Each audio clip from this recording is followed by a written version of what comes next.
اعوذ باللہ من الشیطان الرجیم بسم اللہ الرحمن الرحیم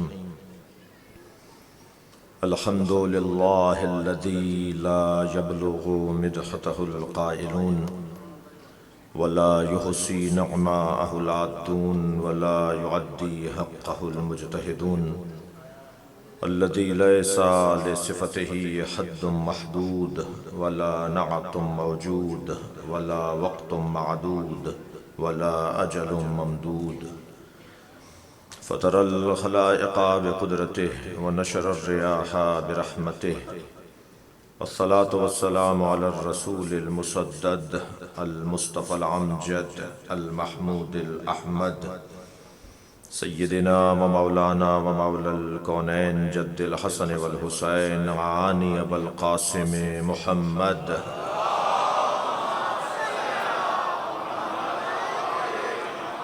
وآله الطيبين الطاهرين المعصومين الذين قال الله إنما يريد الله ليذهب عنكم الرجس أهل البيت ويطهركم تطهيرا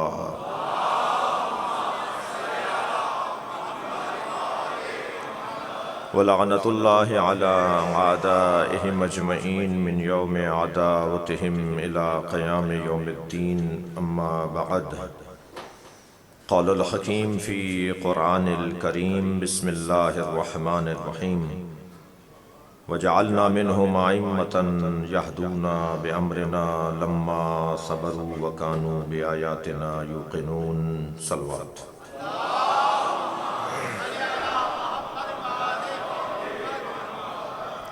سورہ مبارکہ سجدہ کی 24ویں آیت۔ شکر گزار ہوں، ممنون احسان ہوں بحریہ ٹاؤن مسجد الحسین کی انتظامیہ، بالخصوص جناب محترم سید شبر نقوی، ان کے رفقا، جناب برادر بزرگوار بھائی میرے جناب آفاق زیدی، ان کے بھائی، ان کے ساتھ توقیر صاحب، اور آپ سب، حضرت مولانا حافظ کاظم صاحب کی صحت و سلامتی اور ان کی کل جو معالجہ ہونا ہے اس میں کامیابی اور شفایابی کی دعا کے ساتھ آپ سب اور ہم سب یہاں محتاج اور فقیر بیٹھے ہیں اور لاہور میں بیٹھ کے مشہد جانا چاہتے ہیں،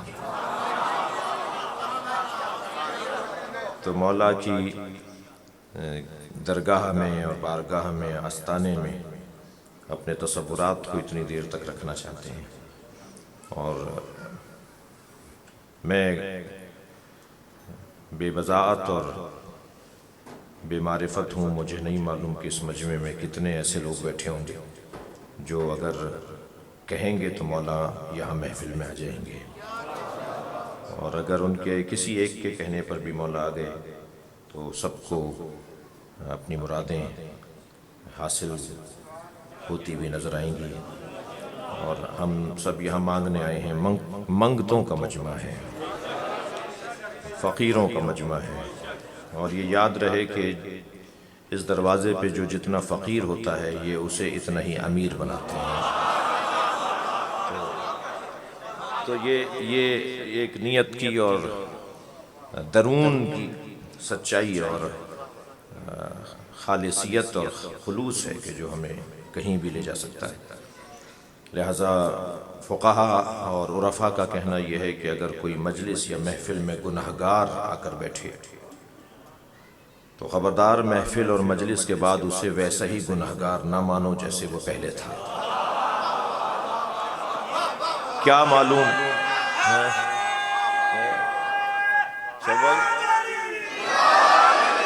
کیا معلوم اس کا اپنے مولا سے تار جڑ گیا ہو، رابطہ ہو گیا ہو۔ اور میں اس سوچ کا حامل ایک ادنا حقیر سا آپ کا نوکر ہوں کہ کردار کا انتہائی کمزور انسان بھی ہو تو جب اہل بیت نے اس سے نفرت نہیں کی تو میں کس بنیاد پر اس ٹھیکے کو لیے پھر رہا ہوں؟ جان بوجھ کے لفظ بول رہا ہوں جی، اس سوچ کے لوگوں کو ذلیل کرنے کے لیے مجھے کس نے یہ ٹھیکہ دیا ہے کہ میں گناہگار اور خطاکار اور مثلاً بد کردار لوگوں سے نفرت کروں؟ مولا صادق کا ایک چاہنے والا شراب پی کر آ رہا تھا.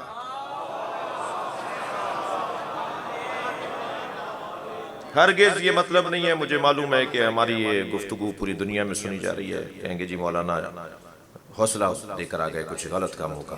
جو کہنا چاہ رہا ہوں وہی سمجھا بھی جائے گا. شراب پی کر آ رہا ہے، مدینہ منورہ ہے. جس گلی سے گزر رہا تھا سامنے سے امام آتے نظر آئے. وہ آدھی بچی ہوئی بوتل اپنی پشت پر لے گیا، اپنا ہاتھ پیچھے لے گیا کہ امام برابر سے گزریں گے سلام کر لوں گا اور اس کو چھپا لوں گا.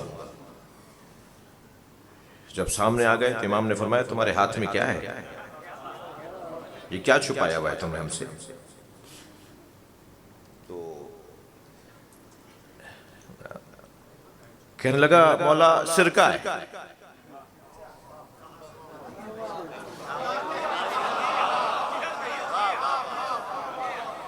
امام نے فرمایا مجھ سے عہد کرو کہ اگر گناہ بھی کر لو گے تو ہمیں چھوڑ کے نہیں جاؤ گے، ہم سے آ کے بات کرو گے، ہمیں چھوڑ کے نہیں جاؤ گے، ہم سے منہ نہیں موڑو، اسکول نہ بدلو. یہ میرے الفاظ ہیں. مکتب تبدیل نہیں کرو، اگر تم سے کوئی غلطی بھی ہو جائے تو ہمیں چھوڑ کے نہ جانا. اب بتاؤ تمہارے ہاتھ میں کیا ہے؟ کہنے لگا سرکہ ہے.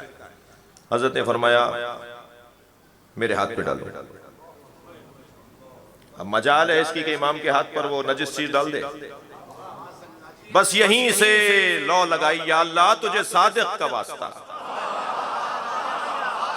مجھے اس صادق امام کے سامنے رسوا نہ کر، مجھے بچا لے کسی طرح رسوائی سے. امام نے فرمایا میرے ہاتھ پہ ڈالو. آنکھوں میں آنسو اتر آئے، پیشانی پہ پسینے آ گئے، ایسا لگ رہا تھا جیسے ابھی دم نکلے گا. جب مولا نے یہ کیفیت دیکھ لی کہ اس کا ربط اپنے مولا سے ہو گیا، امام نے فرمایا جس چیز کو تم سرکہ کہہ رہے ہو وہ سرکہ ہے، ہم کہہ رہے ہیں.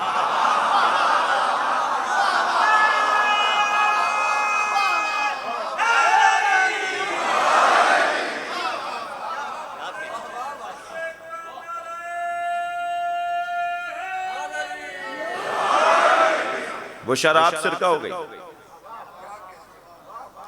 میرا مضمون یہ نہیں ہے، مگر محفل ہے، مولا کو کریم جب خوش ہوتے ہیں نا تو عطا کرتے ہیں.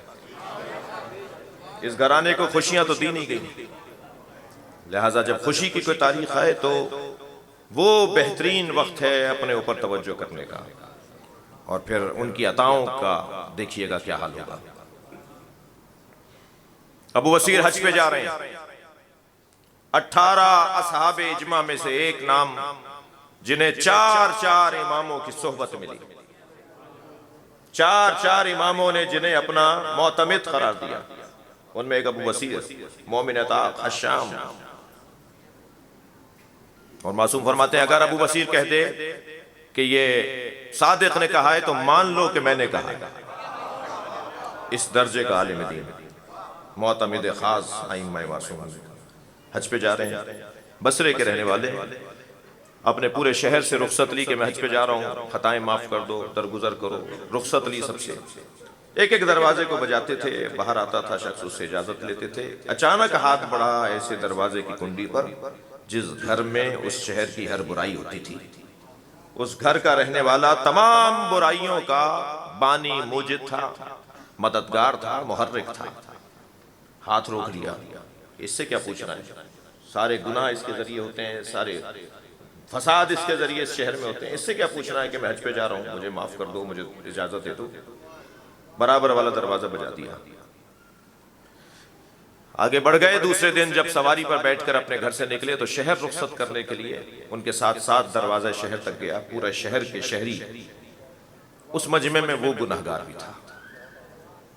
قریب آ کر کہنے لگا ابو بصیر میں اس قابل نہیں تھا، آپ نے صحیح کیا، مگر میں بس آپ کو رخصت کرنے آیا ہوں اور ایک بات لے کر آیا ہوں کہ جب آپ مکے میں حج کر لیں اور مدینے میں امام صادق کی خدمت میں پہنچیں تو امام سے بس اتنا پوچھ لینا کہ میرا سلام کہنا، اور اتنا پوچھ لینا کہ کیا مجھ جیسوں کی بھی بخشش ہے۔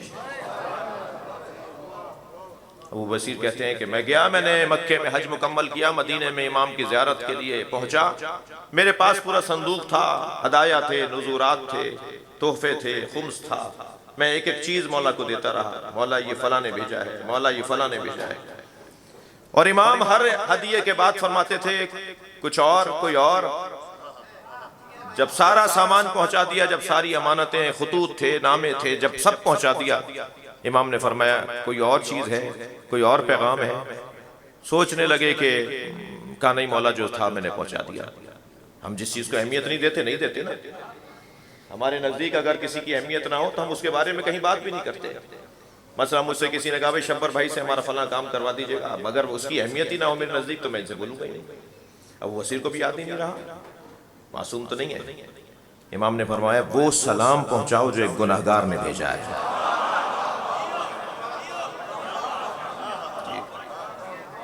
ہاتھ پیر کانپنے لگے ابو بصیر کے، مولا اس نے یہ سلام بھیجا ہے اور یہ پیغام بھیجا ہے کہ کیا مجھ جیسوں کی بھی بخشش ہے۔ امام نے فرمایا اب جب بصرے واپس جاؤ تو سب سے پہلے اس کے دروازے پہ جانا اور کہنا تمہارے امام نے تمہارے سلام کا جواب بھیجا ہے اور تمہیں یہ پیغام دیا ہے۔ پہنچے سب سے پہلے اس کے دروازے پر، سارا شہر تعجب کر رہا ہے کہ آخر کیا ماجرا ہے۔ دروازہ بجایا تو وہ رونے لگا، میں کہاں اور آپ کہاں، آپ میرے دروازے پر آ گئے۔ کہا مولا نے تمہارے سلام کا انتظار کیا اور میرے پہنچانے سے پہلے تمہارا سلام مجھ سے مانگا اور تمہیں سلام کا جواب بھیجا ہے اور ایک پیغام بھیجا ہے، اور پیغام یہ ہے کہ ایک وعدہ صادق آل محمد تم سے کرتا ہے اور ایک وعدہ تم اپنے امام سے کرو۔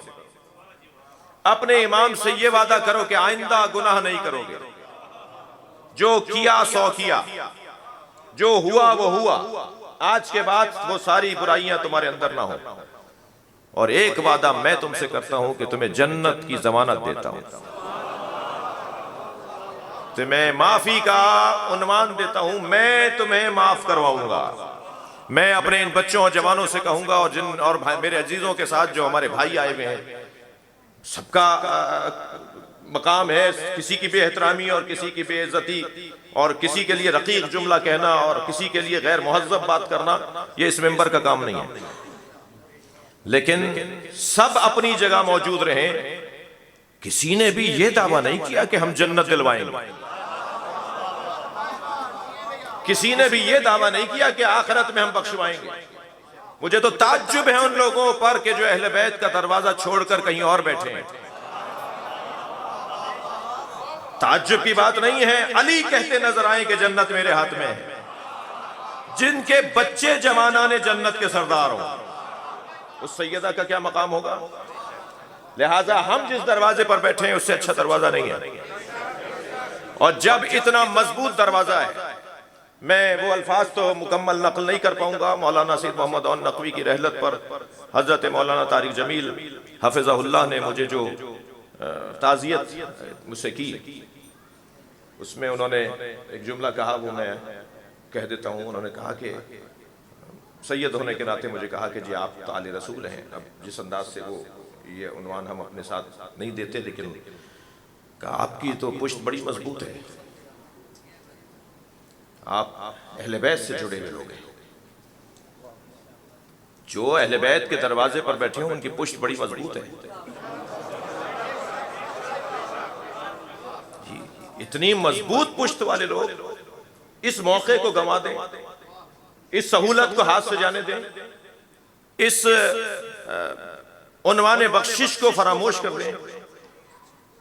کہ تمہارے امام نے تم سے ایک وعدہ مانگا ہے کہ آئندہ ایسا نہیں کرو گے، اور ایک وعدہ امام تم سے کرتا ہے کہ جنت کی تمہیں ضمانت دیتا ہوں۔ 6 مہینے گزرے، معلوم ہوا کہ وہ صاحب فراش ہے، بیمار ہے۔ ابو بصیر ان سے ملنے کے لیے گئے تو اہل خانہ نے بتایا کہ یہ اتنے عرصے سے بے ہوشی میں ہیں کہ شاید یہ بھی پلٹ کر نہیں آئیں گے۔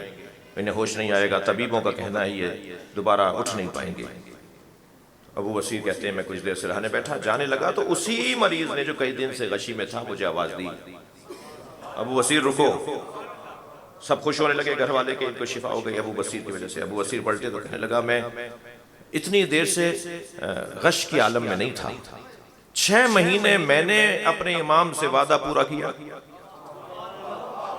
گزشتہ 6 مہینوں میں نے وہ کوئی برائی نہیں کی جو میری عادتوں میں تھی، 6 مہینے میں نے وعدہ پورا کیا، اور یہ غشی کے عالم میں تھا، امام مجھے جنت کی سیر کروا رہے تھے۔ صلوات پڑھیں عظمت اہل بیت پر۔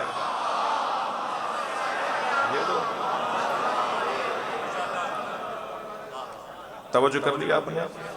لہذا محفل ہے رؤوف و مہربان، رؤوف و رضا امام کی محفل ہے، بخشنے والے امام کی محفل ہے، عطا کرنے والے امام معصوم کی محفل ہے۔ اور ان کی جو مدینے سے ہجرت ہے اور مرو سے ہوتے ہوئے خراسان میں آپ کی شہادت ہے، یہ اس انداز سے شہادت ہوئی ہے کہ امام رضا کو خاص مقام حاصل ہے۔ ائمہ اہل بیت یوں تو سب ایک نور سے ہیں، مگر حسین حسین ہے جی۔ امام صادق کا کام صادقانہ ہے، امام رضا کا مقام کچھ خواص اور کچھ خصوصیات اور کچھ فضائل مخصوص ہیں ہر امام معصوم سے۔ یوں تو جو حضرت داؤد معجزہ دکھاتے تھے وہ حضرت ابراہیم بھی دکھا سکتے تھے، جو حضرت ابراہیم معجزہ دکھاتے تھے وہ حضرت موسیٰ بھی دکھا سکتے تھے، مگر ہر زمانے کے تقاضے کے مطابق ہر نبی کو معجزہ دیا گیا۔ اسی طرح سارے امام صادق ہیں، سارے امام جی نقی ہیں، تقی ہیں، رضا ہیں۔ یعنی اگر میں پہلے امام کو امام نقی کہہ دوں تو غلط نہیں ہے، اور میں 10ویں امام کو مولا علی کہہ دوں تو غلط نہیں ہے، جس زاویے سے میں بات کر رہا ہوں۔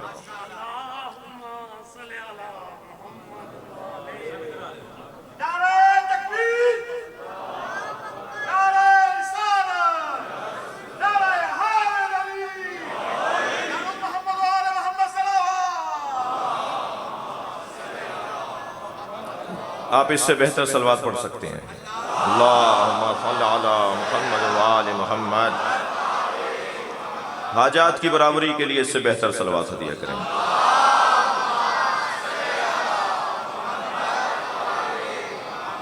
محفل کی قبولیت کے لیے بلند تر صلوات۔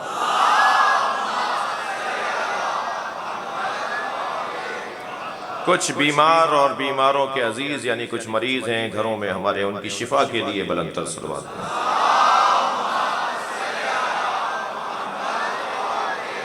کچھ دیر کے لیے خود کو صحن شفا میں تصور کر کے صلوات پڑھیں۔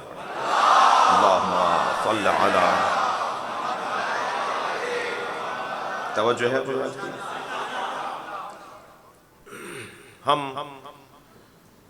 جتنا بڑا سرمایہ رکھتے ہیں، جتنی بڑی دولت ہمارے پاس ہے، کسی سے اس دولت کا مقایسہ نہیں ہے۔ مجھے تو تعجب ہے ان لوگوں پر جو دنیا میں علی کو 4تھے نمبر پہ مانتے ہیں اور آخرت میں علی کو پہلے نمبر پہ مانتے ہیں۔ سارا عالم اسلام اس بات پر متفق ہے کہ محشر، قیامت، جنت کی نعمتیں بے دست علی ملیں گی۔ کوئی جنت کی بو بھی نہیں سونگھ پائے گا جس کے ہاتھ میں علی کا نام آنا، کوئی پلے صراط سے گزر نہیں پائے گا جسے علی اجازت نہ دے۔ اور بات آپ کی اور میری نہیں ہو رہی۔ ہاں، جب ہم کہتے ہیں کہ مولا علی بعد از نبی، سرکار دو جہاں کے بعد انبیاء سے افضل ہے، مولا نبی کے بعد، مولا نبی کے علاوہ، سرکار دو جہاں خاتم الانبیاء کے علاوہ تمام انبیاء سے مولا علی افضل ہے، تو بعض لوگوں کو یاد آتا ہے کہ کوئی توہین ہو گئی ہے۔ اچھا، ہماری مصیبت یہ ہے کہ توہین کرنے پہ بھی ایف آئی آر کی زد میں اور فضائل پڑھنے میں بھی ایف آئی آر کی زد میں۔ تو جن کے اوپر اہل بیت کی محبت میں ایف آئی آریں کٹی ہیں، میں ان کو جب گھبراتا ہوا دیکھتا ہوں، ایک صاحب میرے پاس آئے کہنے لگے جی ایف آئی آر کٹ گئی، میں نے کہا جی کیوں کا ٹھیک ہے جی وہ میں نے مجلس کروائی تھی اور اس میں مولانا پہ بھی کٹ گئی اور مجھ پہ بھی کٹ گئی. تو میں نے کہا جی یہ پریشان کیوں ہیں؟ کہنے لگے بڑی مشکل ہو جائے گی. میں نے کہا آپ تازہ شیعہ ہوئے ہیں ابھی شیعہ ہوئے ہیں؟ کہنے لگے مولانا نجیب الطرفین ہوں خاندانی ہوں. میں نے کہا خاندانی شیعہ ہونے کے بعد تم مولا علی کی محبت میں کٹنے والی ایف آئی آر سے گھبراتے ہو؟ اسے گلے میں ہار بنا کر پھرو اور اللہ کا شکر ادا کرو کہ رجسٹرڈ مولائی ہو گئے ہو.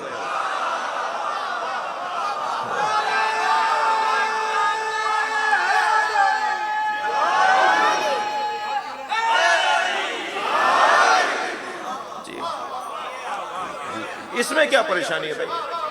ٹھیک ہے سامنا کریں گے جائیں گے بات کریں گے بلکہ اور حوصلے سے بات کرنی چاہیے. بعض چیزوں کے لیے تو تیار رہنا چاہیے کہ اللہ کرے ایف آئی آر کٹ جائے تاکہ کسی فورم پہ تو ہمیں سنا جائے.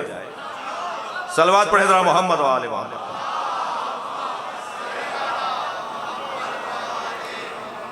عزیزان گرامی سب امام میرے مرتضیٰ ہیں, سب امام ہمارے مجتبیٰ ہیں, سب امام ہمارے تقی ہیں, سب امام ہمارے عسکری ہیں, مگر یہ نام جو مختلف ائمہ اہل بیت کے ساتھ القابات کی صورت میں ہم رکھتے ہیں انہیں یاد کرتے ہیں وہ اس زمانے کی ضرورت کو کہتے ہیں.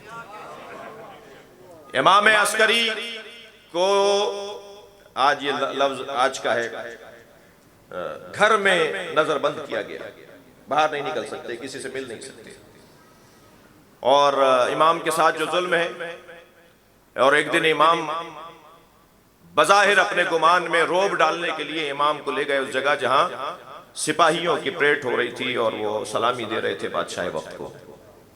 ہزاروں کی تعداد میں سیدھے ہاتھ پیر چلانے والے لوگ گزر رہے تھے جی, اور ایک مرتبہ کہا کہ یہ ہے ہمارا لشکر. تو فوراً میرے مولا عسکری نے فرمایا یہ ہے میرا لشکر. اور جب آسمان کی طرف دیکھا تو ان سے 10,000 گنا زیادہ فرشتے تھے جو سپاہیوں کی صورت میں کھڑے تھے. تمہارے پاس جو لشکر ہے وہ زمین کا محتاج ہے, اور مجھے جو اللہ نے لشکر عطا کیا ہے وہ آسمانوں پر بھی سیر کرتا ہے. عسکری امام لشکر والا. صلوات پڑھے محمد و آل محمد.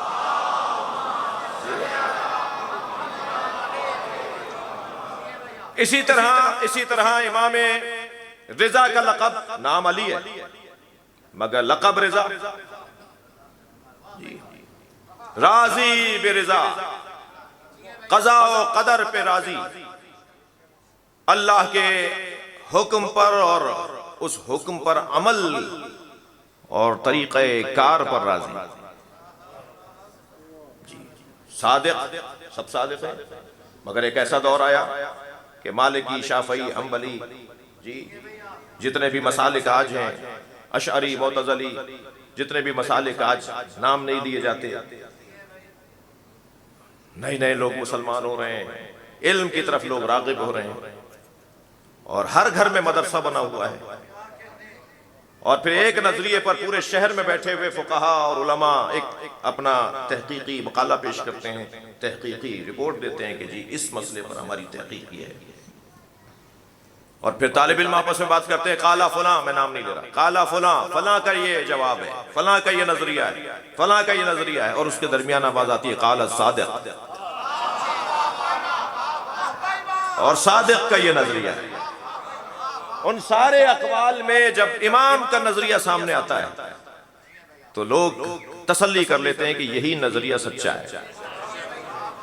ایک شخص نے آ کر امام اعظم ابو حنیفہ سے کہا کہ آج میں ان کے درس میں گیا تھا اور آپ بھی ان کے شاگرد ہیں, وہ عجیب انداز سے بات کر رہے تھے اور ہر بات میں کہتے تھے قال رسول اللہ, جبکہ وہ رسول اللہ کے زمانے کے تو ہے نہیں.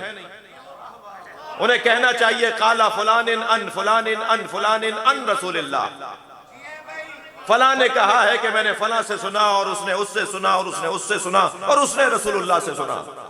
تو امام اعظم ابو حنیفہ الجھ کر ناراض ہو کر کہنے لگے خبردار ان کے بارے میں ایسا نہ سوچو, وہ یہ بھی حق رکھتے ہیں کہ کہہ دیں کہ اللہ نے یہ کہا ہے.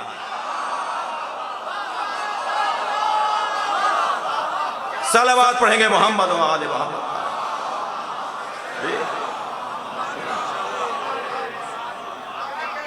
ایسے گھرانے سے جڑے ہوئے ہم لوگ ہیں. عزیزان گرامی، یوں تو اللہ کو غرور پسند نہیں ہے، اللہ متکبروں کو اچھا نہیں سمجھتا۔ الکبر و ردائی، تکبر میرے کپڑے ہیں، اللہ کہہ رہا ہے۔ جس نے تکبر اختیار کیا اس نے میرے کپڑوں میں ہاتھ ڈالا۔ خبردار غرور نہ کرو، بڑی گاڑی آ جانے کے بعد چال نہ بدلو، مہنگے گھر میں رہنے کے بعد اپنی پیشانی پہ بل لانا بند کرو۔ زمین پر اکڑ کے چلنے سے زمین کو تم پھاڑ نہیں سکتے اور پہاڑ سے اونچا نہیں ہو سکتے۔ یہ میرے مولا علی کے جملے ہیں۔ جب تم کچھ کر ہی نہیں سکتے، اتنے کمزور، ناتوان، لاغر، مجبور، ایک چیونٹی تمہارا دم نکال دے، ایک مچھر تمہیں مار ڈالے، اور ابھی جس چیز نے مارا ہے لوگوں کو، اس سے زیادہ اور کیا مجبوری ہے ہماری، اور اس سے زیادہ اور کمزوری کی اور دلیل کیا چاہیے کہ میرے انگلی کے پورے پر لاکھوں وہ آ جائیں گے، وہ کورونا وائرس، اتنا نظر بھی نہ آئے آنکھوں سے، اتنا ناتوان، نحیف، کمزور ایک جانور، وہ بڑے بڑے لوگوں کو مار رہا ہے، پوری دنیا کو اس نے معطل کر دیا۔ تو انسان کی کمزوری کا اسے اندازہ ہونا چاہیے کہ کتنا لاغر ہے، کتنا کمزور ہے، کتنا مجبور ہے، کچھ بھی تو نہیں ہے اس کے پاس، یہی تو اس کا کرشمہ ہے۔ انتہائی کمزور کو انتہائی طاقتور بنانے والے کو اللہ کہا جاتا ہے، جس کا حال یہ ہے کہ جو ہے وہ اتنا طاقتور ہو جاتا ہے کہ سخر لکم الشمس والقمر، ہم نے چاند سورج تمہارے حوالے کر دیا، جو خود اپنے حوالے نہیں ہے، ساری دنیا اس کے حوالے ہے۔ جی یہ اللہ کا کام دیکھیے۔ اور بندوں، میرے کم سن ساتھیوں، اللہ کے کاموں میں اور بندوں کے کاموں میں بڑا فرق ہے۔ جی بندوں کے کام تمام ہو کے نہیں دیتے۔ جی وہ سب سے پہلا مائک جو ایجاد ہوا تھا وہ آج کسی میوزیم میں ہوگا، اور جدید ترین جو مائک ہے وہ کبھی کبھی ہمارا گریبان بھی پکڑ لیتا ہے۔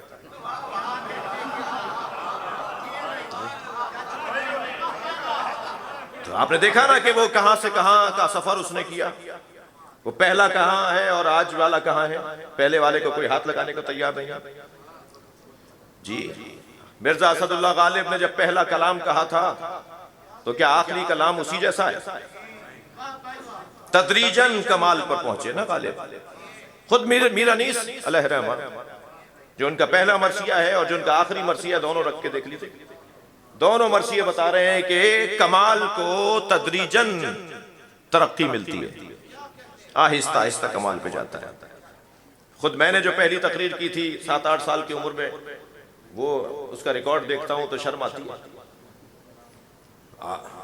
آج بہرحال ناکام خطیب نہیں ہے، تو یہ تدریجاً کمال پر انسان جاتا ہے، اور انسان فن کا حصہ ہے کہ انسان بتدریج کمال پر پہنچے۔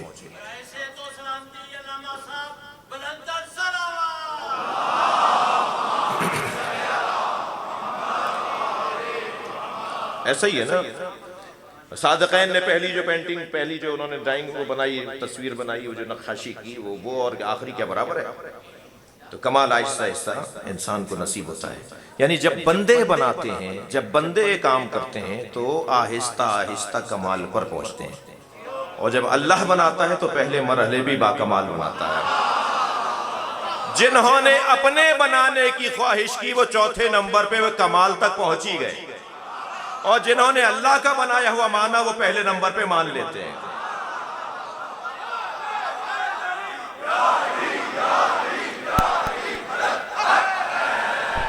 لہذا جس دروازے پر میں، اور آپ پہلے تسلی دیجئے، تھک تو نہیں رہے میری بات سے، جس دروازے پر ہم بیٹھے ہیں اس سے اچھا دروازہ نہیں ہے، اسکول چینج نہیں کریں گے۔ 2-4-5 بچے ملے ہیں مجھے جو قادیانی ہو گئے ہیں۔ جی آپ پہلے کہتے تھے نا کہ کوئی شیعہ نہیں ملتا جو غیر شیعہ ہو جائے،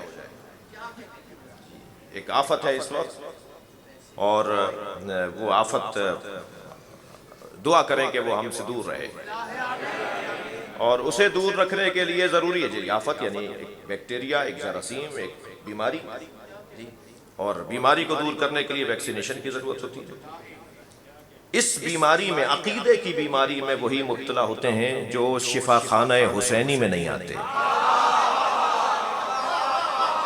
میں آپ سے گزارش کروں گا کہ اپنے ساتھ اپنے بچے کو ضرور لایا کریں۔ یہ باتیں کریں گے، شرارت بھی کریں گے، ظاہر ہے جب ان کی جوتیوں میں ہمارے پیر نہیں آتے تو ان کی عقل ہماری عقل میں، ہماری عقل ان کی عقل میں کیسے آئے گی؟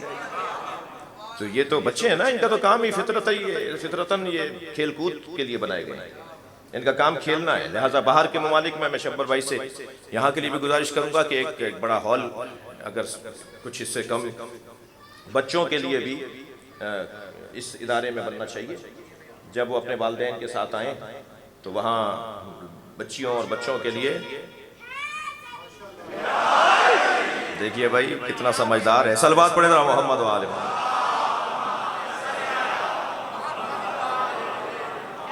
یہ باہر کے ممالک میں آپ جائیں، آپ سب تجربہ رکھتے ہیں، وہاں ہر امام بارگاہ میں ایک روم بنایا ہوا ہے، ایک بڑا ہال بنایا ہوا ہے جس میں ان کے کھیلنے کی چیزیں ہیں، جس میں ان کی تفریح کی چیزیں ہیں۔ اب وہ آپ کھیلنے کی چیزیں اسلامی رکھ دیجئے، اسلامی چیزیں رکھ دیجئے، اور جس سے وہ کھیل میں وہ سمجھ رہے ہوں گے کھیل رہے ہیں، جبکہ سازش کر دیجئے ان کے ساتھ، تو وہ سمجھ رہے ہوں گے ہم کھیل رہے ہیں، مگر آپ کھیل میں کچھ سکھا دیجئے گا انہیں، توجہ ہے نا؟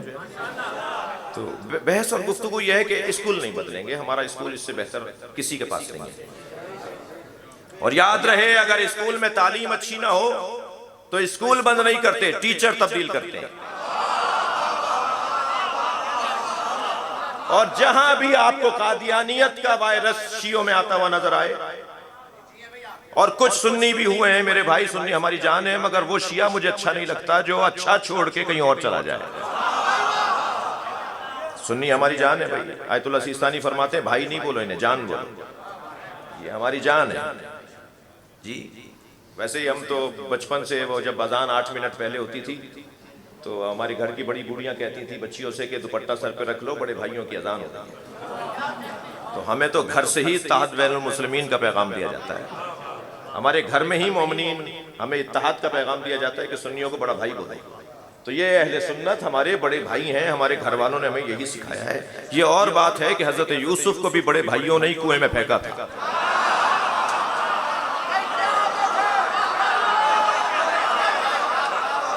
صلوات پڑھ لیں محمد و آل محمد۔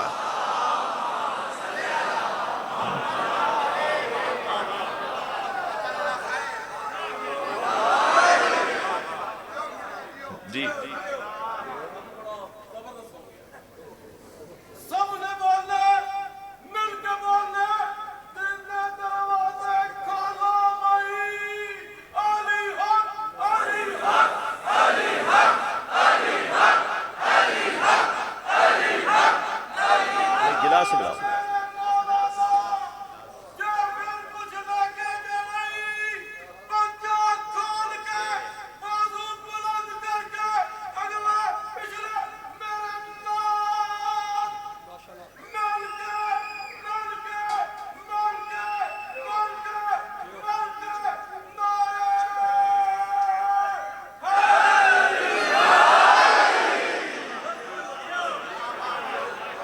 در حسین پہ ملتے ہیں ہر مزاج کے لوگ، در حسین پہ ملتے ہیں ہر مزاج کے لوگ، یہ دوستی کا وسیلہ ہے دشمنی کا نہیں، یہ جوڑنے کی جگہ ہے۔ اور جو حسن اس محفل میں، میں عرض کر رہا تھا کہ جو اسکول چھوڑ کر جا رہے ہیں نا، چاہے وہ 1-2% ہی صحیح، وہ اسکول چھوڑ کر اس لیے جا رہے ہیں کہ انہوں نے اسکول میں پڑھا ہی نہیں تھا، اور یہ ایک بیکٹیریا ہے، ایک بیماری ہے، ایک مرض ہے، اس سے شفا کا بہترین ذریعہ ہے محفل اور مجلس میں شرکت۔ ڈاکٹر صاحبان بیٹھے ہوئے ہیں، ایک اتنی سی ٹیبلٹ میرے سر کا درد دور کر دیتی ہے، اتنی سی ٹیبلٹ میرے سر کا درد دور کر دیتی ہے، حسین کی نیاز اثر نہیں کرے گی؟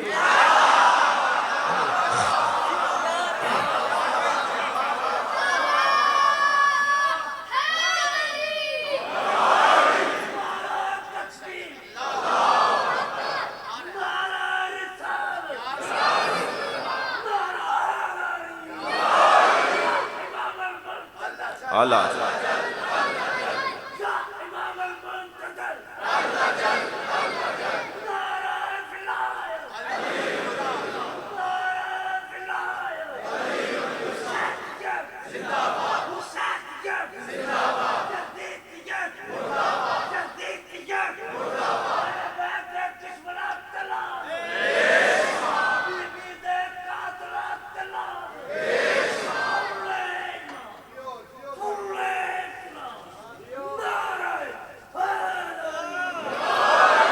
بہترین ذریعہ اپنے ساتھ اپنے بچوں کو لائیے. ہمیں بھی کوئی لے کے جاتا تھا. آج اگر ہم مجلس میں محفل میں آئے ہوئے ہیں تو ہمارے بڑوں نے بھی ہمارے ساتھ یہ کیا تھا. روایات کا پابند بنائیں. میں عارضانہ عاجزانہ بات کر رہا ہوں، کوئی حکم نہیں دے رہا، میرا مقام بھی نہیں ہے. روایات کا پابند بنائیں گے سنتی طریقوں پہ. ہمارے ہاں ایسا ہوتا آیا ہے، یہ جملے اب سننے کو نہیں مل رہے. پہلے کے بڑے بوڑھے بڑی بوڑھیاں کہتی تھیں ہمارے یہاں ایسا نہیں ہوتا. اب یہ جملے سننے کو نہیں مل رہے کہ ہمارے یہاں ایسا نہیں ہوتا، اس لیے کہ ٹوکنے والے گھبرائے گھبرائے سے ہیں. خاندان کا بڑا ڈرا ڈرا سا ہے. ابا جان بچوں سے ذرا دبے دبے سے، وہ کوئی بات کرنے کو اس لیے سوچتے ہیں کہ کیا معلوم کہ جواب کیسا تڑاک سا آئے گا. ہمارے بڑے ٹوکتے تھے یہ نہیں ہوتا وہ نہیں ہوتا، مصائب میں بھی اور عزاداری میں بھی اور محفلوں میں بھی. ہماری روایت یہ نہیں ہے. روایات والے لوگ ثقافت اور کسے کہتے ہیں؟ ثقافت لباسوں سے ظاہر بہرحال ہوتی ہے، لیکن ثقافت در حقیقت روایات سے ثابت ہوتی ہے.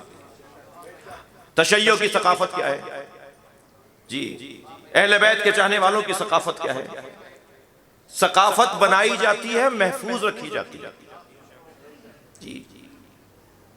یہ دوبارہ پلٹانے کی ضرورت ہے. ایک بچہ مجھ سے کہنے لگا ہماری دادی جب محرم میں عزاخانہ سجاتی تھی تو وہ جو بانس جس کے اوپر علم کا پھریرہ چڑھایا جاتا ہے اسے وہ پاک پانی سے اس بانس کو دھوتی تھی.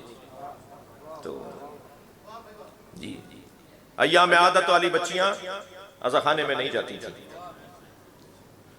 فلاں کام ہمارے ہاں نہیں ہوتا تھا. روایات کی طرف آیت اللہ خمینی فرماتے ہیں عزاداری کو روایتی انداز سے منعقد کرو. علم لگے گا بھائی، تابوت بنے گا، ذوالجناح سجایا جائے گا. ہمارے ہاں ایسا ہوتا تھا، چاندنی بچھائی جائے گی، تبرک میں یہ کھلایا جائے گا، بانی مجلس جوتیوں میں کھڑا ہوگا. مجھے تو تعجب ہے ان نئے پیسے والے عزاداروں سے کہ وہ نوکروں سے دیگ بنواتے ہیں، نوکروں سے فرش بچھواتے ہیں، نوکروں سے مجلس کا انتظام کرواتے ہیں اور خود ان پر حکم چلا رہے ہوتے ہیں. نوکر بڑا سیانہ ہے، تنخواہ بھی لے گا، حسین سے شاباش بھی لے گا.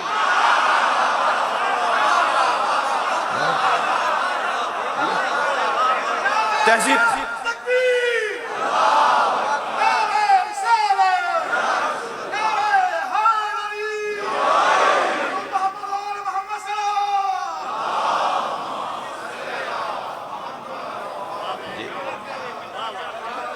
میں ذرا اس لیے اس طرح کی باتیں یہاں کر رہا ہوں. ممکن ہے کہ چند زیادہ قابل لوگ یہ سوچ رہے ہوں کہ صاحب اپنے مضمون پہ تو آ کے نہیں دے رہے، آدھا گھنٹہ ہو گیا.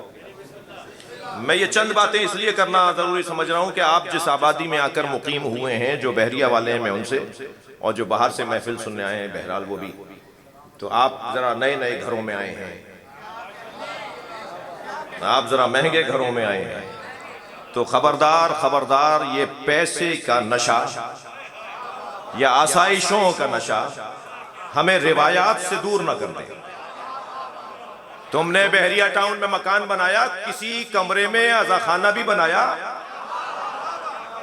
کوئی کمرہ نماز کے لیے بھی رکھا. اگر ہم نے ان چیزوں کو محفوظ نہیں کیا تو مستقبل خراب ہے. میں سمندر پار ممالک میں اور مغربی ممالک میں جب میرے جانے کا اتفاق ہوتا ہے تو وہاں ممبر سے کہتا ہوں کہ خدا کے واسطے پاکستان واپس آ جاؤ. یہ جو خود ساختہ ہجرت کر کے تم یہاں آئے ہو، جھوٹی سچی ایف آئی آریں جمع کروا کے، سب جانتا ہوں بھائی میں، اور وہاں جا کر تم بیٹھ گئے اور صاحب دنیا، پیسہ، سکون، چین کے نام پر. اب ایک تو پاکستان میں حالات بہتر ہو رہے ہیں، اور حالات بہتر نہیں تھے تب بھی جانا بنتا نہیں ہے. واپس آؤ اپنے ملک کے اندر، اپنے ملک کی خدمت کرو. اور جو مجھے پریشانی ہے، میں نزدیک سے دیکھ چکا ہوں وہاں کے بچوں کو، ابھی تک تو جو گئے ہیں وہ سالم ہیں، جو یہاں سے بڑے بچے لے گئے وہ سالم ہیں، اور جو بچے وہاں پیدا ہوئے ہیں یا چھوٹے چھوٹے سے گئے ہیں ان کا حال خراب ہے. جی مسٹر جواد ڈیوڈ جان نقوی، سمجھ میں ہی نہیں آ رہا یہ عیسائی ہے یا مسلمان ہے. محفل پڑھ رہا ہوں بھائی، آپ کو ہنسانا غلط نہیں ہے، مجلس تو نہیں. صلوات پڑھ لیں ذرا محمد و آل محمد.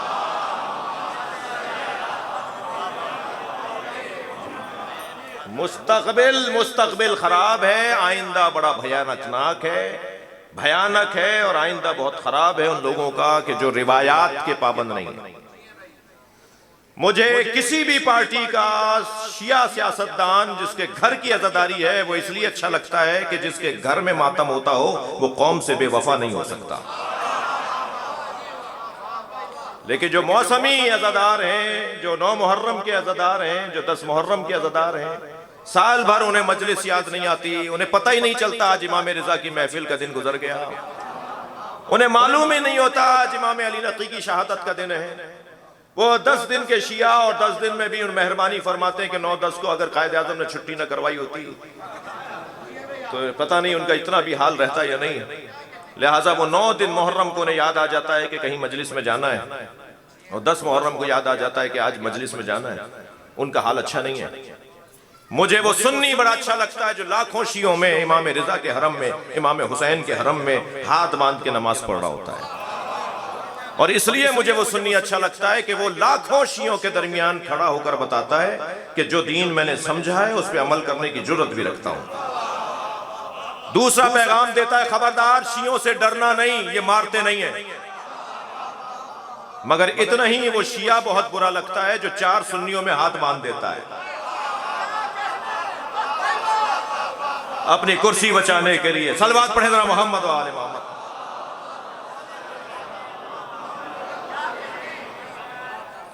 توجہ ہے؟ اس دروازے سے اچھا دروازہ نہیں ہے. کسی کے خلاف بات کرنا بھی یہاں کا ایجنڈا نہیں ہے، کسی کی توہین کرنا بھی یہاں کا نصاب نہیں ہے. ہمارا تبرہ تو ہے ہی ہے کہ ہم علی کے دشمن کو جانتے ہی نہیں.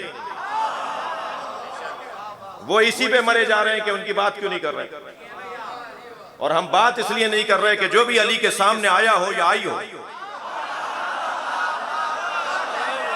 بے احترامی نہیں کریں گے مگر آئیڈیل بھی نہیں مانیں گے. یہی ہے اس مکتب کے پیغامات کا ایک حسین جلوہ.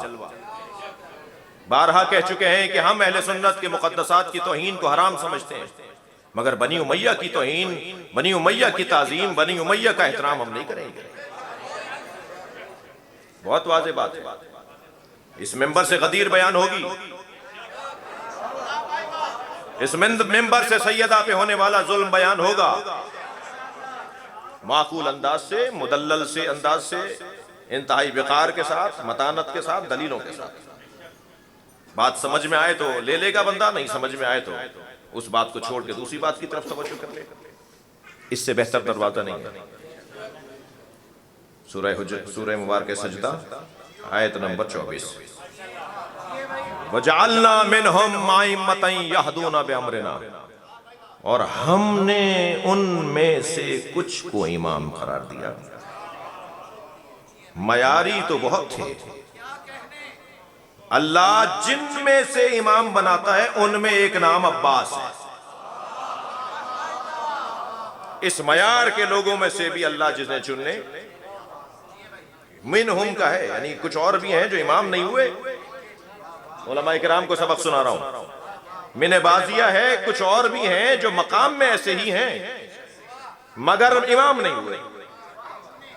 ان میں سے کچھ ایک جیسے معیار کے لوگوں میں سے کچھ کو ہم نے امام چنا ہے، جسے استاد قمر جلال بھی کچھ انداز سے بیان کرتے ہیں. جی اللہ، پہلا مصرع مقام حضرت عباس کچھ کم، مقام حضرت عباس کم نہیں تھا قمر. مقام حضرت عباس کم نہیں تھا قمر، پلاتی دودھ جو زہرا امام ہو جاتے۔ صلوات پڑھے محمد و آل محمد۔ اب ایسی ہستیوں میں سے توجہ ہے، ایسی ہستیوں میں سے اللہ امام بناتا ہے۔ میں نے ایک جملہ کہا کہ ہمارے کاموں میں اور اللہ کے کاموں میں فرق ہے۔ ہمارا کام اور اللہ کا کام، ایک مختصر جامع جملہ بولنے کی کوشش کر رہا ہوں۔ میرا تو اس وقت میں جو آپ کو ہدیہ دے رہا ہوں وہ جملوں کی صورت میں ہدیہ ہے نا، ایک جامع ہدیہ ایک جملے کی صورت میں۔ اللہ کے کاموں میں اور بندوں کے کاموں میں یہ فرق ہے کہ بندوں کے کام ابتر ہوتے ہیں، اللہ کا کام کوثر ہوتا ہے۔ اللہ جب بناتا ہے تو اللہ بناتا ہے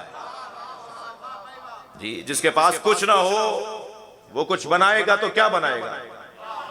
سارے جاہل مل کر بھی کوئی عالم نہیں بنا سکتے، سارے مریض اگر اتحاد کر لیں تو ڈاکٹر پیدا نہیں کر سکتے، سارے مقدمہ باز جمع ہو جائیں تو جج نہیں بنا سکتے۔ یہ منصب توفیق الہی ہے، یہ منصب کہیں سے بنایا جاتا ہے، ہم ان میں سے امام بناتے ہیں۔ یہ مائک چل رہا ہے، اس کا تار، اس کا سسٹم سنبھالنے کے لیے ہمارے دوست کہیں بیٹھے ہوئے ہیں، اگر یہ آوازیں نکالنا شروع کر دے، یہ میری آواز کو برابر نہ پہنچائے اور تنگ کر رہا ہو بار بار، جو ہمارے ساتھ ہوتا بھی ہے صاحب، اور وہاں سے ایک جوان اٹھے اور وہاں سے ایک بزرگ اٹھے، کہا جی کہاں رکھی ہے مشین، میں ٹھیک کرتا ہوں، تو شبر بھائی تو ناراض ہو جائیں گے، بھائی خراب نہیں کرو، تم کو آتا ہے؟ جی جہاز اڑ رہا تھا، پائلٹ کو ہارٹ اٹیک ہو گیا جی، وہ سیٹ پہ بیٹھے بیٹھے مر گئے، اب جہاز اڑ رہا ہے، اور انہوں نے آ کر آواز لگائی کہ صاحب جہاز کا جو چلانے اڑانے والا تھا وہ مر گیا ہے۔ تو کیا مسافر میں سے کوئی بھی جا کے بیٹھ جائے گا وہاں؟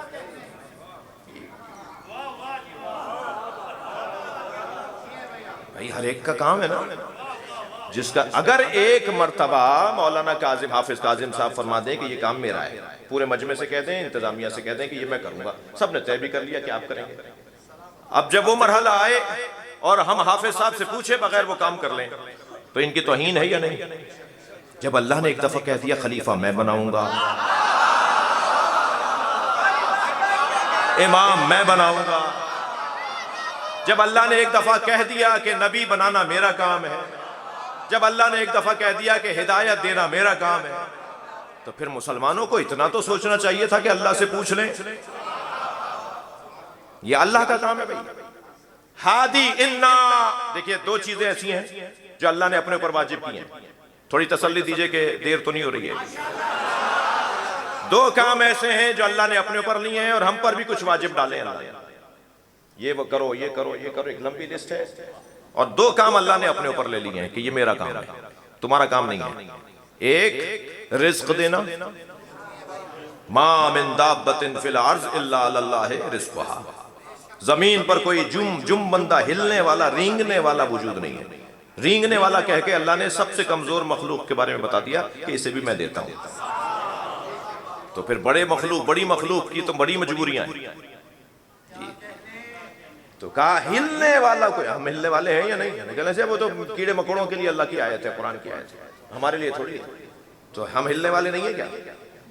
اللہ کہہ رہا ہے زمین پر کوئی ہلنے والا نہیں ہے، رینگنے والا نہیں ہے، الا علی اللہ رزقھا، مگر اس کے رزق کی ذمہ داری اللہ پر ہے، رزق اللہ دیتا ہے، ٹھیک ہے۔ دوسرا واجب کام جو اللہ نے اپنے اوپر لیا، انا علینا للہدی، ہدایت دینا میرا کام ہے۔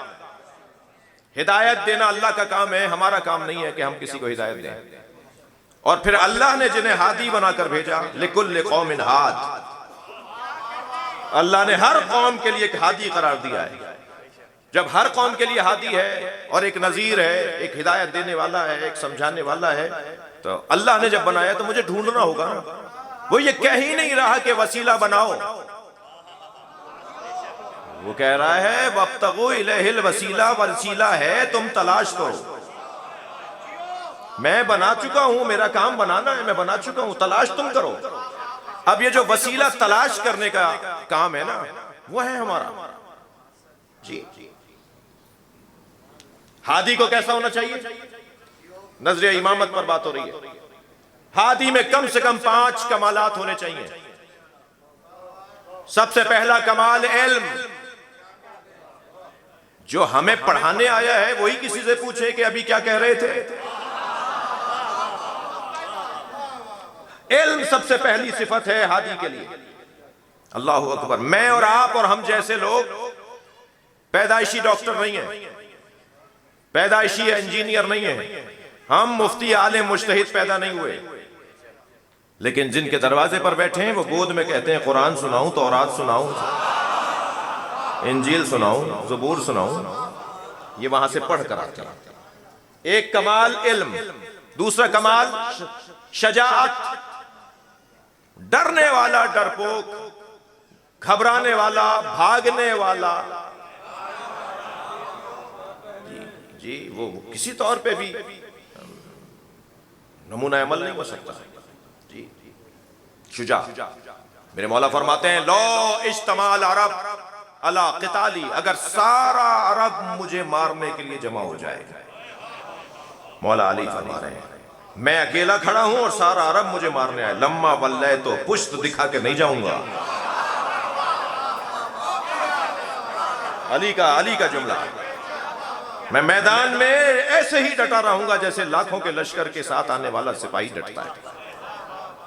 جی شجاع, بہادر. سب سے زیادہ بات آئی ہے تو ایک جملہ اور ہدیہ کرنا چاہوں گا. سب سے زیادہ جو مولا علی سے ہمیں چیز نصیب ہے وہ شجاعت. علی کا نام طاقت آور ہے. وہ ایک سیرپ کو کہا جاتا ہے جب حکیم اور ڈاکٹر دیتے ہیں یہ سیرپ جو ہے وہ طاقت آور ہے, اور یہاں یا علی کہنا طاقت آور ہے. مولا کا ذکر طاقت آور ہے.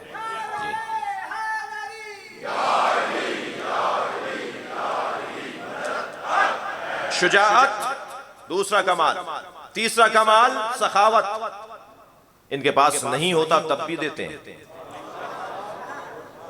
ایک جوان کہنے لگا مولانا یہ کیسے ممکن ہے, نہیں تھا تو کیسے دے دیا؟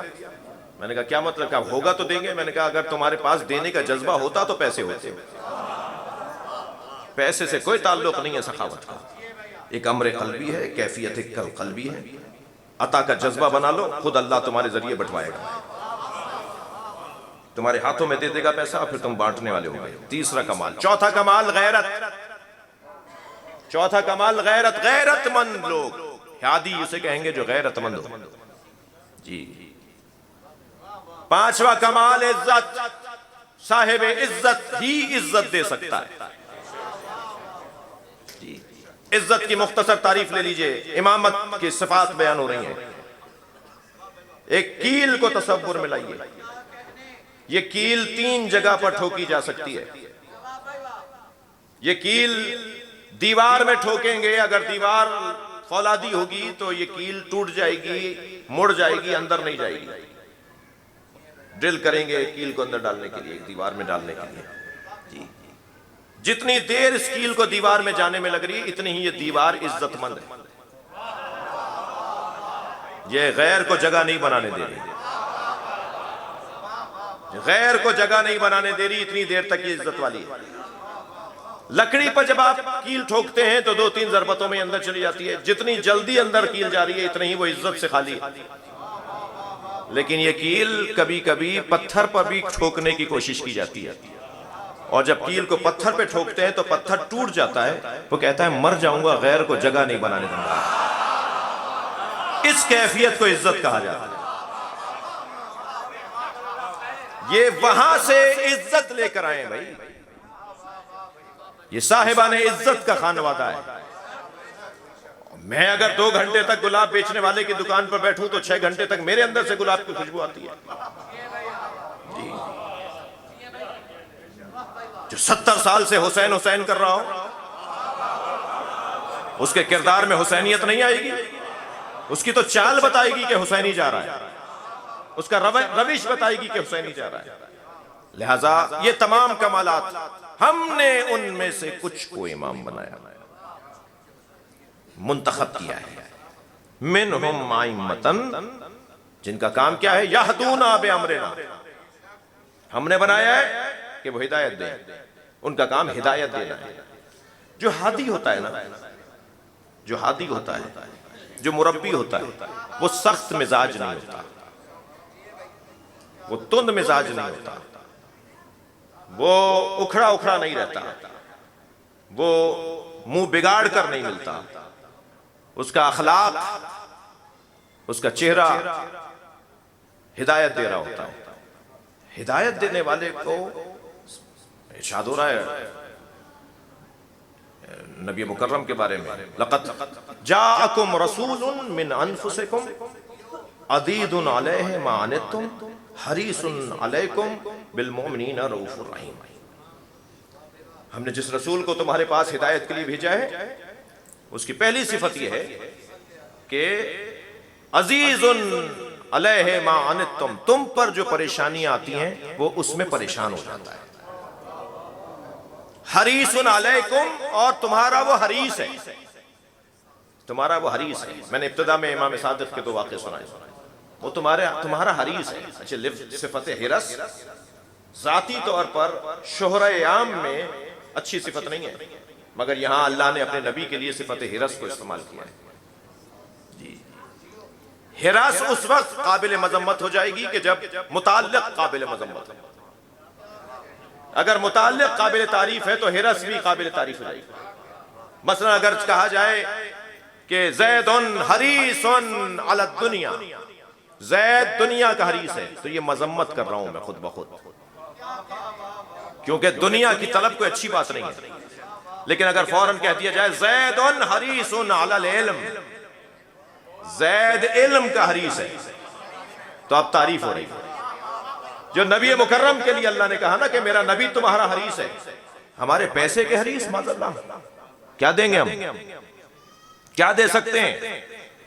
ولائی سماعتیں اور مجلس محفل سننے آئے بیٹھے لوگوں سے جملہ کہہ رہا ہوں، سرکار جب معراج پر گئے تو سدرۃ المنتہا پہ پہنچے تو خیال آیا کہ کسی سے جوتیاں اتروائی تھی، میں بھی اتار دوں۔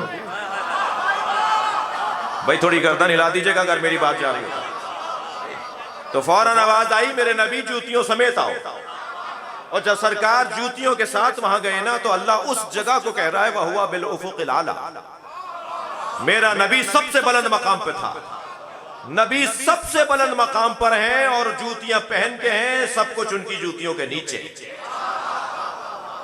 کیا دے دیں گے ہم کیا دے دیں گے اپنے نبی کو؟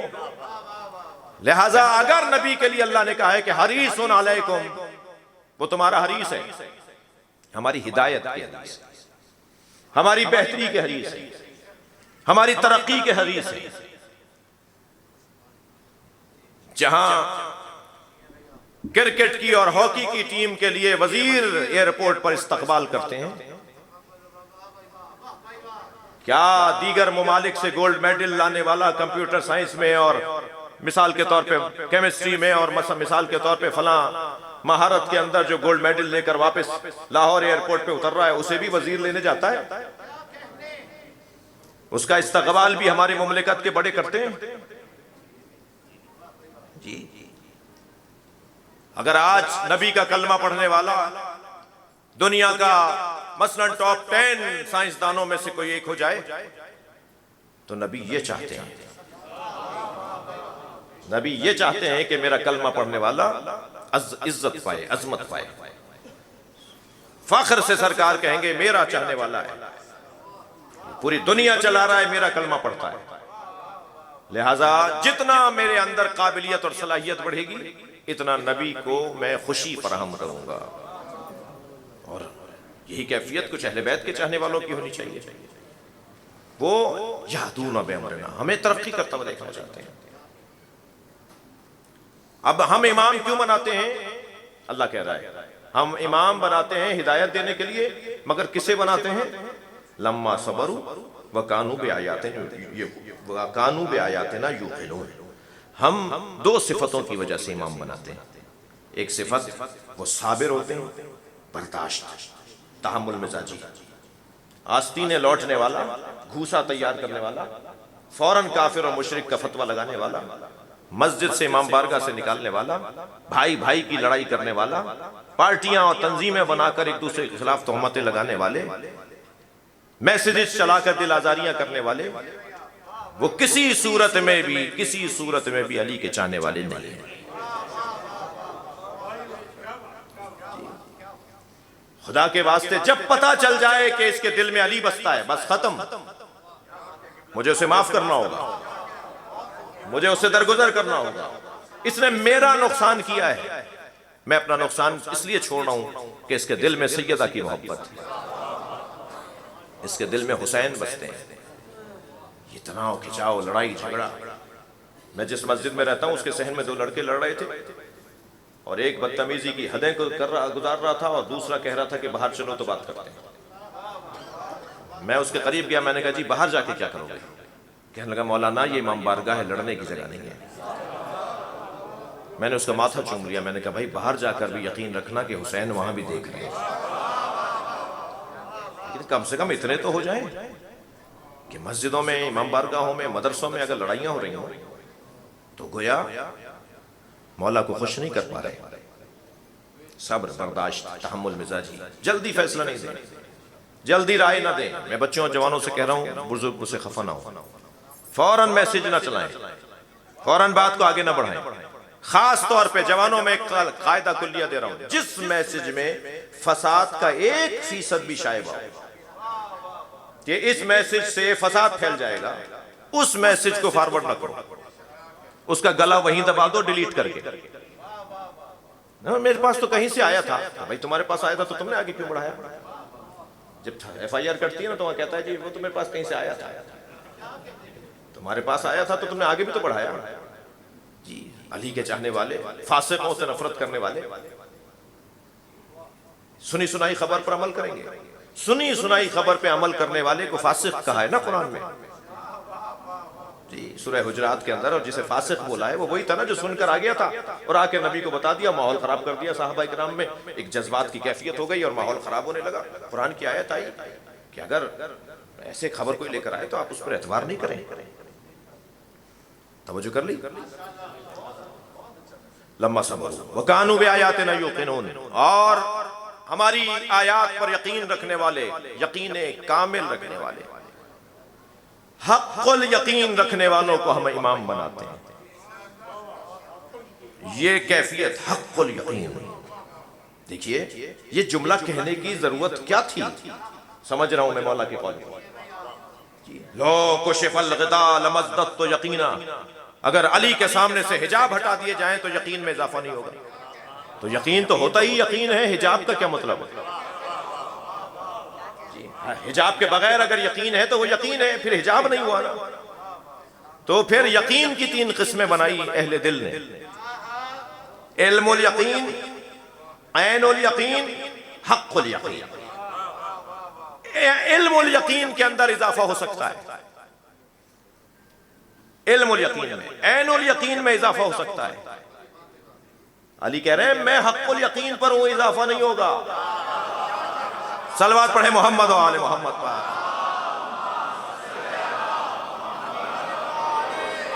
بھئی آپ اس سے بہتر صلوات پڑھیں گے۔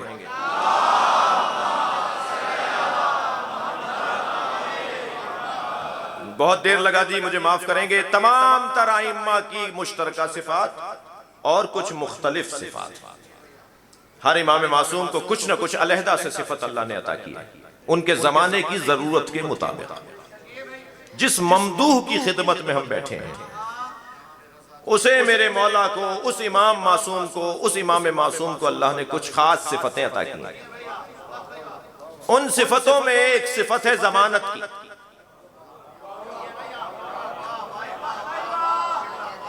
جی امام ضامن، جی ضمانت لینے والا امام۔ اللہ اکبر، صلوات پڑھ لیں امام کی عظمت پر۔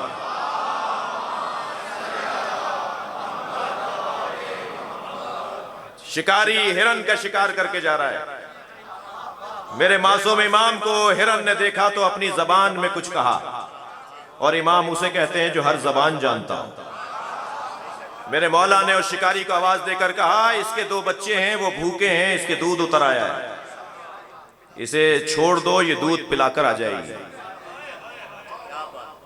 کہنے لگا آپ کو کیسے پتا چلا؟ حضرت نے فرمایا میں جیسے تمہارا امام ہوں اس کا بھی امام ہوں، یہ مجھ سے فریاد کر رہی ہے، مجھ سے ضمانت مانگ رہی ہے، چھوڑ دو یہ واپس آ جائے گی۔ چھوڑ دی اس نے رسی، یہ جنگل میں گئی، کچھ دیر کے بعد آئی اور پہلے امام کے پیروں کا بوسہ دیا اور گردن جھکا کر اس شکاری کے سامنے کھڑی ہو گئی کہ رسی ڈال دو۔ وہ امام کے قدموں میں گر گیا۔ میرے پاس وہ اخبار کی کٹنگ موجود ہے، کیہان اخبار کی، ایران میں اطلاعات اور کیہان نام سے، جیسے ہمارے جنگ اور بڑے اخبار ہیں، ایسے ایک اخبار کا نام ہے کیہان، اس کی کٹنگ میرے پاس ہے۔ مشہد کے مذبح میں، جی جہاں جانور ذبح ہوتے ہیں، وہاں ایک اونٹ کو نہر کیا جا رہا تھا، اور جیسے ہی اس کو نہر کرنے کے لیے وہ خنجر، وہ چاقو اس کے گلے میں ڈالنے لگے، اس نے بے عتابی کا اظہار کیا اور اپنی رسیاں کھول دی، کھل گئیں اس کی رسیاں اس کی بے عتابی سے، اور وہ وہاں سے دوڑا اور سب پیچھے پیچھے اس کے دوڑ گئے۔ وہ مختلف خیابانوں سے ہوتا ہوا امام رضا کے حرم میں گھسا، اور جہاں آج صحن شفا ہے نا، وہاں گھٹنے ٹیک کے بیٹھ گیا۔ اس منظر کو دیکھ کر ایک گریہ تھا۔ موجود فقہا سے پوچھا گیا کیا کریں؟ کہ یہ امام رضا کی ضمانت میں آ گئی ہے، اسے نہر نہیں کرو۔ یہ جانوروں کے واقعات میں نے اپنی آنکھوں سے، ان گناہگار آنکھوں سے کتنے لوگوں کو شفا پاتے دیکھا ہے، کتنے لوگوں کو۔ آپ آج پیدائشی پولیو کا شکار یا اپاہجی کا شکار ویل چیئر پہ لائے گئے، جب وہاں لو لگی تو ایک مرتبہ کھڑے ہو گئے، کہ بھئی کیسے چلنے لگے؟ کہا امام اندر سے آئے تھے، کہتے کھڑے ہو جاؤ۔ امام نے کہا میں کھڑا ہو گیا، میرے پیروں میں دم آ گیا۔ یہ ہزاروں واقعات ہیں، وہاں ثبت کیے جاتے ہیں، وہاں ریکارڈ میں رکھے جاتے ہیں، ان لوگوں کی تصویریں بھی رکھی جاتی ہیں، ان کے بیانات بھی لکھوائے جاتے ہیں، ان کے ڈاکٹروں کی رپورٹس بھی وہاں جمع کی جاتی ہیں کہ یہ پیدائشی نابینا۔ میرے سامنے 1.5-2 سال پہلے کی بات ہے، جب میں آخری دفعہ پچھلی دفعہ گیا ہوں، میرے سامنے ایک نابینا بچی جو پیدائشی نابینا تھی، وہ دیکھ رہی تھی۔ تصدیق ہوتی ہے، وہ پھر ایسے مانتے نہیں ہیں، اسے لے جایا جاتا ہے، شاید 1 ہفتے 2 دن 4 دن بھی مہمان ٹھہرایا جاتا ہے کہ اس کی پوری رپورٹ بنے گی۔ جی یہ قصے کہانیوں والے امام نہیں ہیں ہمارے،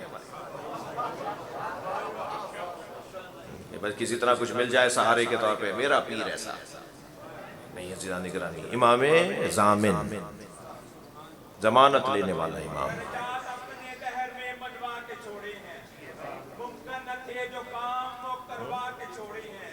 اور چھینے گئے تھے کپڑے جو آدم کے خلد میں، حسنین نے وہ زمین پہ منگوا کے چھوڑے۔ سلیمان نعرہ حیدر۔ میرے مولا امام رضا غریب الغربا اس لیے کہلاتے ہیں کہ بہنیں تھیں، بھائی تھے، مگر جنازے پہ کوئی نہیں تھا۔ جو غربت میں، بے کسی میں، اعزہ اقربا کے ہونے کے باوجود وہ اپنے عزیزوں سے دور زہر سے مار دیا جائے، وہ امام۔ فضائل کے باب میں میرے مولا رضا کا دور انتہائی مشکل دور ہے، طے کرنا مشکل ہے کہ کون چاہنے والا ہے اور کون چاہنے والا نہیں ہے۔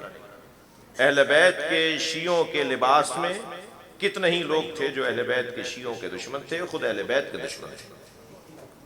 لباس وہ تھا، عنوان وہ تھا، انداز وہ تھا، طریقہ وہ تھا، حتیٰ وہ ساری رسومات بھی وہی ادا کرتے تھے، لیکن امام کے پکے شیعہ نہیں ہیں۔ امام کی غربت کی ایک مثال اور لے لوں، جب امام تقی کی آمد ہوئی تو امام کے چاہنے والوں نے ہی کہا، دیکھیے ایک کڑوی بات کرنے جا رہا ہوں، وہاں سقیفے میں یہ ہوا، لعنت بے شمار، وہاں یہ کھا گئے بے شمار، فلاں ہو گیا تبرہ، لیکن جو کچھ کمزوریاں ہمارے ہیں انہیں کیسے دور کریں گے؟ جی صلح حدیبیہ پہ شک کرنے والے پر تو ہم اسے پسند نہیں کرتے، مگر صلح امام حسن پہ شک کرنے والے تو ہمارے خیمے کے تھے۔ جی بہت مشکل ہے۔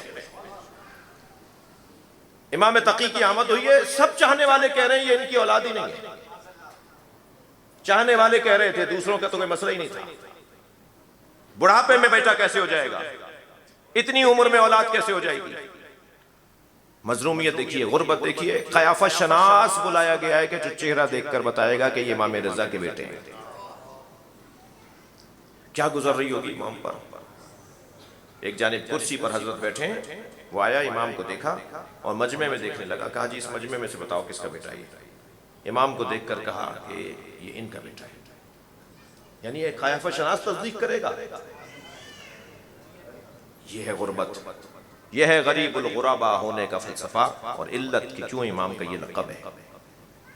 عزیزو، حسن اور جمال ایسا ہے کہ نقاب لگائیں تو کچھ دیر ٹھہریں گے اور بغیر نقاب کے آ جائیں تو محفل ہی الٹ جائے گی۔ بازار سے گزر جائیں تو دکانیں بند ہو جائیں، مسافر رک جائیں، لوگ امام کے چہرے کی زیارت کر کے انگلیاں چبائیں۔ حسن و جمال امام رضا کا اس کیفیت میں، اور تمام تر کمالات کا مجموعہ امام رضا کی ذات کو قرار دیا۔ آپ جس جگہ سے گزرتے ہیں مدتوں وہاں خوشبو رہتی ہے، آپ اگر کسی کی طرف نگاہ بھر کے دیکھ لیں تو اسے بیماریاں ختم ہو جاتی ہیں۔ امام کی صفات کے اندر یہ ہے کہ اگر کسی جانور کو امام نے لاغر اور ناتوان دیکھا، وہ گھوڑا ہو، وہ اونٹ ہو، ناقہ ہو، جانور بکری گائے ہو، کسی لاغر ناتوان جانور کو دیکھ کر امام نے ایک لمحے کے لیے اس پر غور کیا، اس کی صحت بحال ہو گئی، دودھ بڑھ گیا۔ یہ ظاہری معجزات، ظاہری کرامتیں امام کی، اور ان تمام کمالات اور کرامتوں میں سب سے بڑی کرامت امام کی ہے کہ امام نے جس دور میں شش امامی کا جب مکتب کے اندر ایک بحران آیا، اس کے بعد امام رضا کے زمانے میں، امام تقی کے زمانے میں بحران آیا، لوگ تشیع سے اور مکتب سے دور ہونے لگے، فرقہ بننے لگا شیعوں میں۔ امام رضا کے آپ کیوں خاص طور پہ سلام کرتے ہیں امام رضا کو؟ جی، نبی کو سلام کیا، امام حسین کو سلام کیا، پنجتن کو سلام کیا، پھر خاص طور پہ مڑے ان کے درمیان تو اور بھی امام ہیں، انہیں سلام کیوں نہیں کر رہے؟ کیوں علیحدہ سے ہم امام رضا کو سلام کرتے ہیں؟ امام رضا ان بحرانوں میں آخری بحران کو ختم کرنے والے امام ہیں جن کی وجہ سے آج ہم 12 امامی ہیں۔ صلوات پڑھیں گے امام رضا کی عظمت پر۔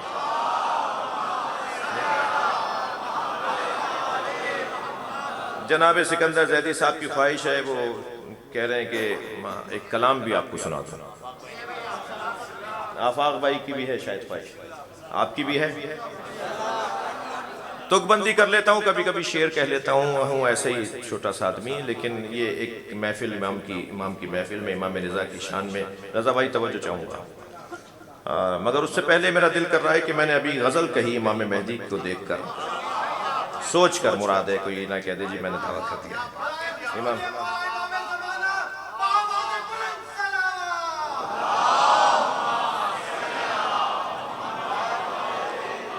مجھے اندازہ ہو رہا ہے کل ورکنگ ڈے ہے اور آپ لوگ بہت دیر سے بیٹھے ہوئے ہیں، میں زیادہ نہیں رکنا چاہوں گا۔ ایک امام کو سوچتے ہوئے کہ غزل کہی، آیت اللہ خمینی نے بھی کئی غزلیں کہی ہیں امام کے خد و خال کو سوچ سوچ کے، تو ایک غزل امام کی کہ سرمے طور لگا دیدہ تر پیدا کر،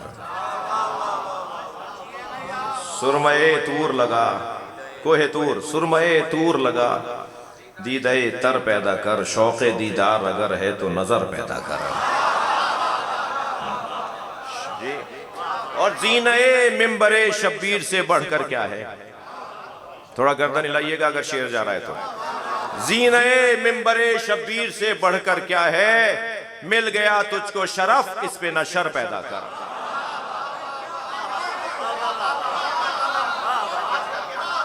اور ان کے احسان پہ احسان چلے آتے ہیں، تھوڑا سا بول لیجئے، یہ شعر پہ تو بول لیجئے تھوڑا سا۔ ان کے احسان پر احسان چلے آتے ہیں، اپنی الفت میں بھی انداز دیگر پیدا کر۔ اور ساحل عشق پہ رک جانے سے حاصل کیا ہے؟ عاشقوں ساحل عشق پہ رک جانے سے حاصل کیا ہے؟ ڈوب کر پار اترنے کا ہنر پیدا کر۔ اور الاجل کہنے سے آ جائیں گے مولا کیسے، الاجل کہنے سے آ جائیں گے مولا کیسے، اپنے آقا کے ذرا دل میں تو گھر پیدا کر۔ صلوات پڑھیں گے محمد و آل محمد۔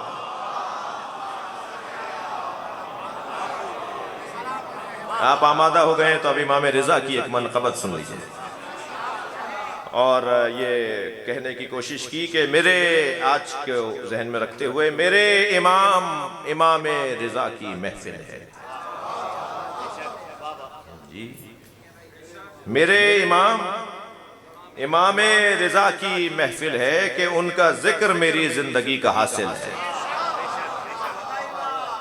حاصل قافیہ ہے، دل قافیہ ہے. میرے امام رضا کی محفل ہے کہ ان کا ذکر میری زندگی کا حاصل ہے.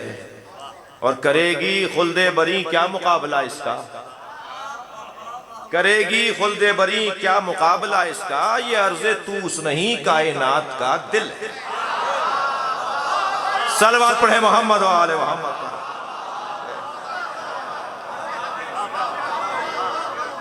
کرے گی خلد بری کیا مقابلہ اس کا، یہ عرض توس نہیں کائنات کا دل ہے. مدینہ کرب و بلا کاظمین و سامرہ، مدینہ کرب و بلا کاظمین و سامرہ. نجف کی طرح سے مشہد بھی میری منزل ہے. اور شعر شاید کسی قابل ہو، فقیروں کا انداز ہے کہ وہ سامنے ہیں مگر ان کو کس طرح دیکھوں.